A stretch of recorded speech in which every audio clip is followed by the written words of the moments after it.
Welcome to our channel boost plus Asansol में। चलिए आइए देखते हैं, ये एनटीपीसी अंडर ग्रेजुएट 2026 में आया हुआ क्वेश्चन है। तो हम जो अंडर ग्रेजुएट में जितने भी सारे क्वेश्चन आए हैं उसको सारे को सेट वाइज सारा सॉल्व कराएंगे, ठीक है। तो आप लोग चैनल पर बने रहिएगा, शेयर लाइक एंड सब्सक्राइब जरूर करिएगा, दूसरे तक जरूर पहुँचाइएगा। इसमें सारा सोल्यूशन हम प्रोवाइड कर देंगे आप लोगों को, ठीक है। चलिए, ये थोड़ा थोड़ा पार्ट वाइज रहेगा, तो इसे आइए चलिए देखते हैं।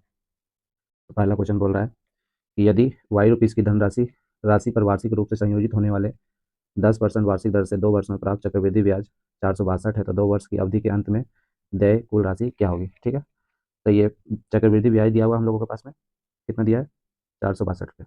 तो हम लोग देखिए 10% करके 2 साल का, ठीक है। तो 10% करके 2 साल का CI का फॉर्मूला हो जाता है। ये CI निकालने का, रेट ऑफ इंटरेस्ट निकालने का आपको हम लोग बता देंगे। CI का मतलब कितना परसेंट आता है वो निकालेंगे, एक दूसरा वीडियो बना के उसमें बता देंगे, ठीक है। तो इसका होता है रेट का स्क्वायर। रेट का स्क्वायर मतलब 100 का स्क्वायर करेंगे तो 100 आएगा, और उसका 2 अंक छोड़कर एक लेंगे, ठीक है। 0.2 अंक के बाद लेते हैं, तो 2 जीरो लिए, इंटू हाथ में कैरी 1 रहा, ठीक है। फिर 10 दूनी 20, 20 और 1 21, यानी कि टोटल 21%। तो यही यही ये तो 2 दशमलव के बाद जीरो खत्म हो गया। यही 21% का वैल्यू हम लोगों को 462 रुपया दिया हुआ है।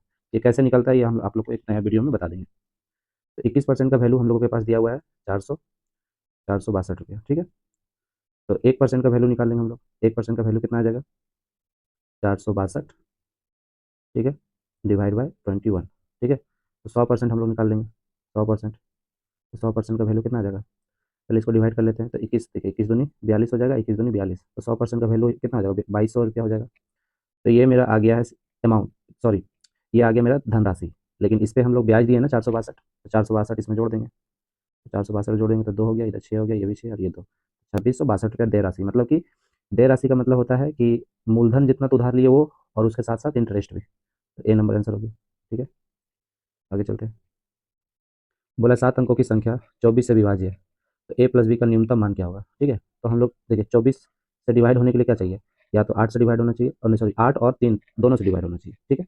8 और 3 दोनों से डिवाइड, 8 का नियम क्या है, 8 का डिवाइड होने के लिए होता है लास्ट का 3 डिजिट, लास्ट का 3 डिजिट 8 से डिवीजन होता है। लास्ट का 3 डिजिट हम लोग देख सकते हैं कि 8, 4 और बी है, ठीक है। तो 8 से डिवाइड होने के लिए यहाँ पर क्या होगा, 8 से डिवाइड होने के लिए यहाँ पर क्या होना चाहिए, देखिए 8 1 8 चला जाएगा, कट गया।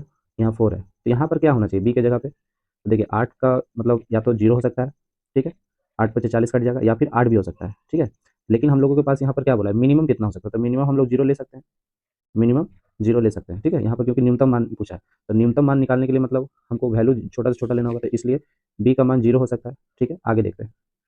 आगे बोला गया है कि मतलब फिर 3 से डिवाइड होने के लिए, है ना, 3 से डिवाइड होने के लिए क्या होता है, जो नंबर दिया गया उसका सम, जो नंबर दिया गया है उसका सम, ठीक है, उसका सम 3 से डिवाइड होना चाहिए। तो देखिए हम यहाँ पर कितना है, 4 और 6, ठीक है, 4 और 6 10 हो गया,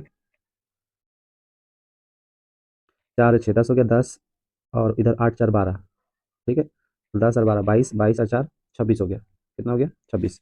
26 में क्या जोड़ेंगे कि 3 से डिवाइड हो जाता है। देखिए 26 में हम अगर एक जोड़ देंगे तो 27 बन जाएगा। तो इसका मतलब हो गया ये जो ए का वैल्यू है, वो ए का वैल्यू मेरा 1 आ गया है, और बी का वैल्यू यहाँ से देखिए हम लोग कितना निकाले, 0, तो बी का वैल्यू हम लोगों के पास 0 आ गया। तो इन दोनों का सम बोला था, इन दोनों का सम कितना हो जाएगा, 1 हो जाएगा। तो ऑप्शन कितना है, एक, ए नंबर आंसर हो जाएगा, ठीक है। आगे चलते हैं। बोला 3 संख्या इतना के अनुपात में है, एलसीएम दिया हुआ है, ठीक है। तो एलसीएम क्या होता है, इसको मान लेते हैं 4x है, ठीक है, ये 3x है मतलब 13x है, और ये 9x है। तो इन तीनों का एलसीएम क्या आ जाएगा, तो इन तीनों को गुना कर देंगे, इन तीनों का गुना करके इतना, तो बराबर एलसीएम दिया हुआ है 6084। देखिए इसको काट के देखते हैं कितना आता है। देखिए 13 से काटते हैं, 13 × 4 = 52, बचेगा 8 88, 13 × 6 = 78, बचेगा 10, 13 × 8 = 104, कट गया ये वाला। फिर 9 से काट के देखते हैं, 9 × 5 = 45, ठीक है, 9 × 5 = 45 हो गया, और 9 9 दूनी 18 हो गया। फिर ये 4 से कट जाएगा 13 बार में, ठीक है। तो एलसीएम तो तीनों में एक्स है, तो तीन को एक्स के लिए एक ही एक्स आएगा, तो एलसीएम कितना आ गया, एचसीएफ कितना आ गया, एचसीएफ आ गया मिलकर 13, क्योंकि एचसीएफ क्या होता है, एचसीएफ तीनों संख्या में छिपा होता है, तीनों संख्या में छिपा होता है। तो यहाँ पर छिपा हुआ संख्या क्या है मेरा, एक्स, इसमें भी एक्स है और इसमें भी एक्स है, तो इसलिए 13 आंसर हो गया। चलिए आगे चलते हैं।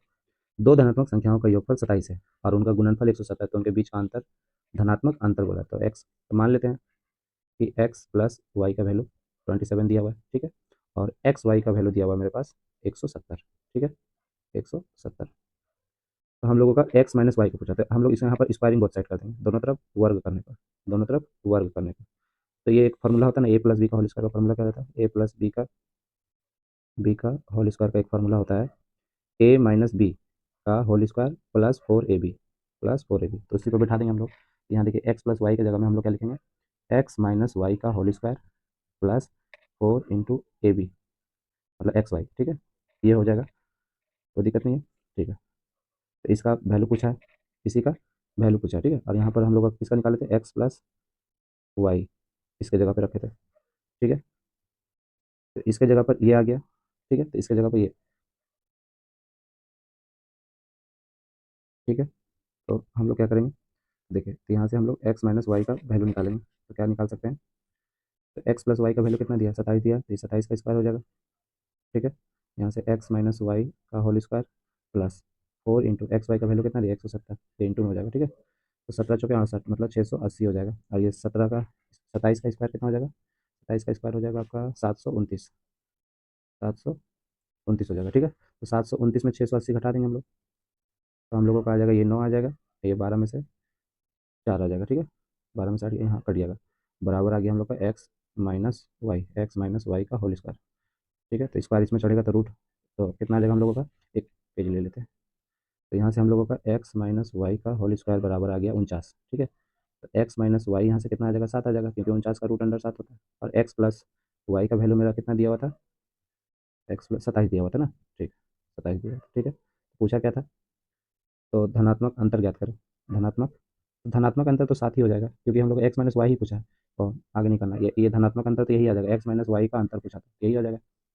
तो ऑप्शन नंबर सी देखिए। ठीक है, आगे चलते हैं।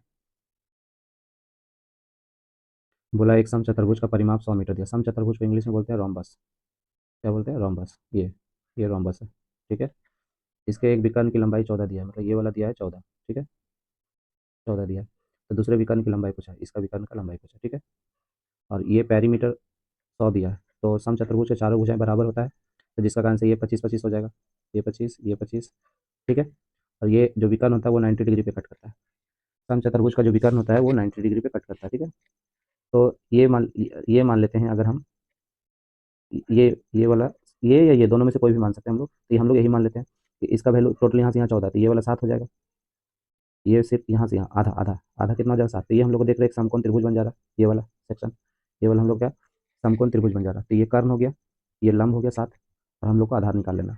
तो 25 का स्क्वायर में से 7 का स्क्वायर को घटा देंगे, 7 का स्क्वायर में को घटा देंगे तो कितना आ जाएगा, 625 माइनस 49, करेंगे इसमें। ठीक है, तो हम लोग को कितना आ जाएगा, 15 में से 9 गया तो 6, यहाँ बचेगा एक, 11 में से 7 4 गया तो 7, ये 576, और फिर इसका रूट अंडर हो जाएगा। तो इसका रूट अंडर 576 किसका होता है, 24 का। यानी कि हम लोग का आधा जो विकर्ण है, दूसरा वाला आधा विकर्ण 24 आ गया, तो इसका डबल कर देंगे तो पूरा विकर्ण आ जाएगा 48। ठीक है, तो ऑप्शन नंबर ए आंसर। ठीक है, आगे चलते हैं। यदि किसी दो अंकों की संख्या के अंकों का योग 9 है और उसमें 27 जोड़ने पर उसके अंक उत्क्रम हो जाते हैं, मतलब पलट जाता है, तो उस संख्या का इकाई का अंक क्या है, इकाई का अंक क्या है। ठीक है, बोला है कि यदि दो अंकों की एक संख्या के अंकों का योग कितना है, 6 है, सॉरी 9 है, तो अंकों का योग। ठीक है, अंकों का योग 9 है, अंकों का योग बोला है, तो अंक कैसे निकालते हैं, अगर संख्या निकालते हैं, अंक बोला है, अंक मान लीजिए एक एक्स है एक वाई है। ठीक है, मान लेते हैं ये दहाई है, ये दहाई है और ये इकाई है, तो अंकों का योग बोला है 9। ठीक है, बोला उसमें अगर 27 जोड़ने पर उसके अंक उत्क्रम हो जाते हैं, तो इस संख्या कैसे निकलेगा, इकाई वाला है तो दहाई वाला इधर इंटू वाई करेंगे, प्लस ये एक्स हो जाएगा, ये हो गया संख्या मेरा, ये संख्या निकालने का। तो बोला संख्या में अगर 27 जोड़ देते हैं, 27 जोड़ देते हैं, ठीक है, तो ये जो संख्या है वो पलट जाता है, अंक पलट जाता है, मतलब अब हो जाएगा ये 10x हो जाएगा और प्लस ये y हो जाएगा। ठीक है, तो यहाँ से निकालते हैं हम लोग, देखिए यहाँ 10y प्लस एक्स, ये दोनों को इधर लेंगे तो -10x हो जाएगा, और ये -y हो जाएगा। ठीक है, बराबर इधर -27 कर सकते हैं हम लोग, -27।